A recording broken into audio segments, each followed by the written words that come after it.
আজকে সকালবেলা গরম ভাতের সাথে একটা মজার জিনিস দিয়ে নাস্তা করেছি। এই খাবারটা কিন্তু অনেকেই চিনবেন না। আর দুপুরের খাবারে ছিল মোরগ পোলাও। আজকে যেহেতু শুক্রবারে তো একটু স্পেশাল হতেই হয়, তাই না? আর আমার হাতের মোরগ পোলাও খেতে কিন্তু খুবই মজা হয়। এই যে এই পাতাটা কি আপনারা চিনেন? এটা হচ্ছে শুকতা পাতা। পাট পাতা আছে না, পাট পাতাটাকে শুকানোর পরে এইভাবে স্টোর করে রাখা হয়, সারা বছর জুড়ে খাওয়া যায়। পাট পাতাগুলোকে আমি ছোট ছোট টুকরো করে নিয়েছি। তারপরে আমি তেলের সাথে পেঁয়াজ আর রসুন বেরেস্তা করে ভেজে নিয়েছি। তারপর দিয়ে দিচ্ছি ছোট করে রাখা শুকতা পাতাগুলো।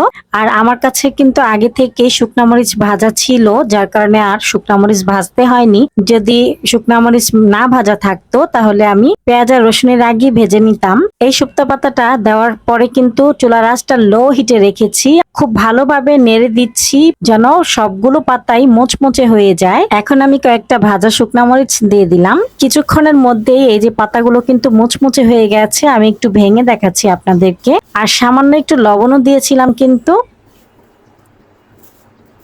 এই তো তৈরি হয়ে গেল মজাদার শুক্তা ভাজা। আলু আর সিম আমি সেদ্ধ করেছি। আর এখানে নিয়েছি পেঁয়াজ কুচি, শুকনা মরিচ, কাঁচা মরিচ কুচি, ধনিয়া পাতা কুচি।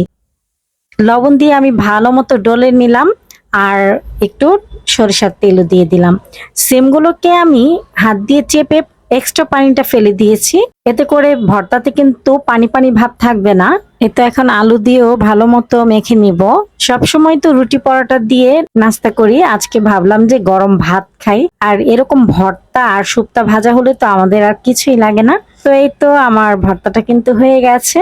তো আপনাদের ভাইয়া শুক্তাগুলোকে এভাবে ডলে দিতে বললো, তাই একটু ভেঙে দিলাম ওনাকে। আর এই রেসিপিটা কিন্তু আমার শাশুড়ি মায়ের কাছ থেকেই শেখা। আপনাদের ভাইয়া কিন্তু খাবার খেয়ে বাজারে চলে গিয়েছে, এখন আমি আমার খাবারটা খাচ্ছিলাম। গত দিনের মাছের তরকারি ছিল, ডাল ছিল, তো আমি কিছুই নেইনি, শুধু শুক্তা ভাজা আর ভর্তা দিয়ে খেয়ে নিলাম।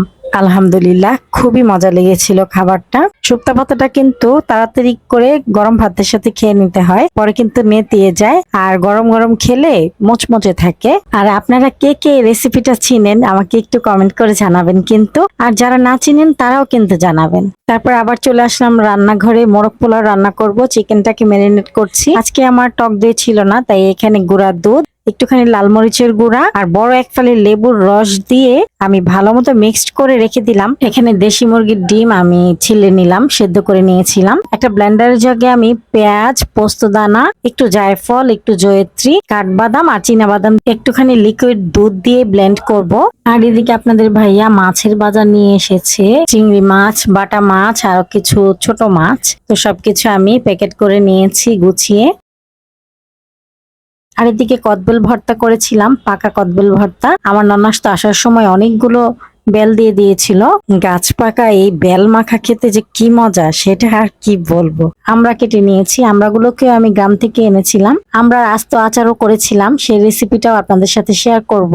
তো ওরা বেলের ভর্তা খেয়ে আমরা খেয়ে নামাজ পড়তে চলে যাবে। আর এদিকে আমি আবারও রান্নাঘরে চলে আসলাম। তেলের উপর কিছুটা পেঁয়াজ আর আস্ত গরম মশলা দিয়ে দিলাম, দারচিনি, এলাচ, লবঙ্গ, তেজপাতা। পেঁয়াজটা হালকা ভাজার পর ওই যে বাদামের যে মিশ্রণটা করে রেখেছিলাম সেটা দিয়ে দিলাম। ব্লেন্ডারের জগটা ধুয়ে পানি দিয়ে দিলাম। তারপর দিয়ে দিচ্ছি আদা রসুন বাটা, জিরার গুঁড়া, ধনিয়ার গুঁড়া, একটুখানি রাঁধুনি বাটা, পরিমাণ মতো লবণ দিয়েছি। আর এখানে কয়েকটা আলু বোখারা দিয়ে দিলাম। তারপর দিয়ে দিচ্ছি টমেটো সস। এই মশলাটাকে আমি খুব ভালো মতো কষিয়ে নিয়েছি। এখন দিয়ে দিলাম ম্যারিনেট করা চিকেন। চিকেনটাকে আমি মশলার সাথে কিছু সময় নিয়ে কষিয়ে নিব। চিকেনটা থেকে কিন্তু পানি উঠেছে। আমি কষাতে কষাতে এখানে আরেকটু লিকুইড দুধ দিয়ে দিলাম, কয়েকটা কাঁচামরিচ দিয়ে দিলাম। এর আগেও আমি কাঁচামরিচ দিয়েছিলাম, তো আরো দুইটা দিয়ে দিলাম। এই তো গ্রেভিটা কিন্তু ঘন হয়ে এসেছে। এ পর্যায়ে আমি সেদ্ধ করা ডিম দিয়ে দিলাম আর একটুখানি চিনি দিয়ে দিয়েছি, এতে করে সবকিছু কিন্তু ব্যালেন্সড হবে। তারপর দিয়ে দিলাম একটু কেওড়া জল, কয়েক ড্রপ গোলাপ জল, গুঁড়ার দুধ আর ঘি। তারপর খুব ভালো মতো মিক্সড করে নিচ্ছি। মোরগ পোলাওর জন্য চিকেনটা কিন্তু আমার রেডি। আর এখানে কিন্তু লবণটা পরিমাণ মতোই দিতে হবে, আর পোলাওয়ের সাথেও লবণটা পরিমাণ মতো দিতে হবে আলাদা করে।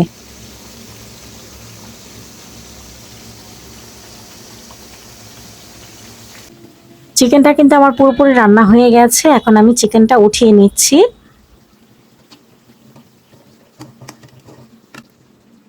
ডিমগুলোকে উঠিয়ে নিচ্ছি আলাদা করে। এই এক্সট্রা গ্রেভি রেখে দিলাম, এটা আমি পোলাওয়ের সাথে অ্যাড করব।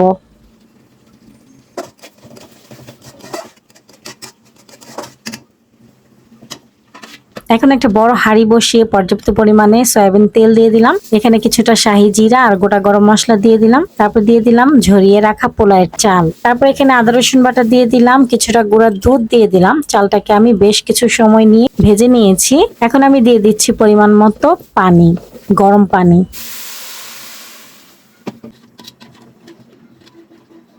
তারপর আমি এখানে কয়েকটা আস্ত কাঁচামরিচ দিয়ে দিলাম, কয়েকটা ভেঙে দিয়েছি, আর পরিমাণ মতো লবণ দিয়েছি। পানিটা যখন কমে যাবে তখন আমি ঢেকে দিয়েছি চুলার আঁচটা মিডিয়াম হিটে রেখে। কিছুক্ষণ পর আমি ঢাকনাটা খুলে যে এক্সট্রা গ্রেভি রেখেছিলাম সেটা এখানে দিয়ে দিলাম। খুব ভালো মতো মিক্সড করে আমি চুলার আঁচটা লো হিটে দমে রেখেছি। 5 মিনিট পর আমি সেই পোলাও থেকে কিছুটা পোলাও উঠিয়ে নিলাম। তারপরে আমি চিকেনগুলো দিয়ে দিলাম।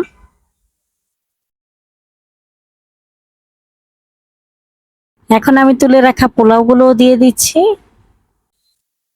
এখন দিয়ে দিচ্ছি উপর থেকে পেঁয়াজ বেরেস্তা, ঘি, কিছুটা কেওড়া জল আর একটুখানি গোলাপ জল। আপনারা অনেকে শুধুমাত্র কেওড়া জল দেন, কেওড়া জলের সাথে যদি গোলাপ জল দেন এতে করে কিন্তু ঘ্রাণটা বেশি ভালো আসে। শুধু কেওড়া জল দিলে কিন্তু ঘ্রাণটা ভালো আসে না। তারপরে আমি 20 মিনিট দমে রেখেছি। এই তো আমার মোরগ পোলাও রান্নাটা কিন্তু হয়ে গেছে।